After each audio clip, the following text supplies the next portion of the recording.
Per la prossima quarta serie, in prima Alessandro Cavagni, alla 2 Enrico Zanardelli, alla 3 Andrea Meneghini, alla 4 Angelo Salogni, alla 5 Marco Savino Tridenti, alla 6 Marco Palomba, 7 David Fulgori, 8 Nicolò Panseri.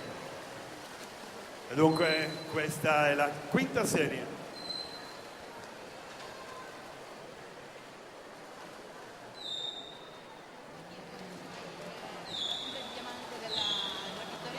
Ci saranno gli obiettivi di quest'anno e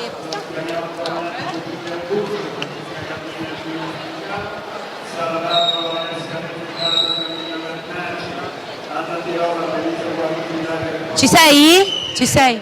Dillo a lui.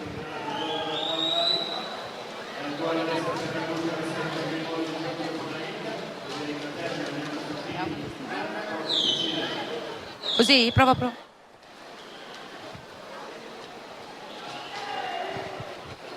Antonio Castorina, vittoria Lata nuoto, terza volta qua al trofeo Sogeis. Come vi siete trovati? Come vi state trovando? Terza volta che partecipiamo e terza volta che ci troviamo molto bene, è un bel trofeo, bella vasca, molto competitivo e per questo abbiamo scelto di partecipare anche quest'anno. Alleni la punta di diamante della vittoria Lata, che è Anna Pirovano, ha già gareggiato e ha già anche vinto.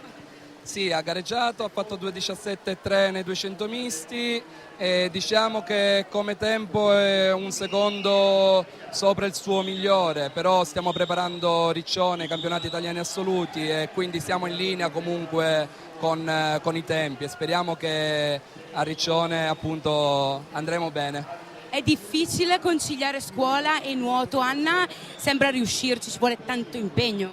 È molto difficile per lei anche perché si allena a Gorgonzola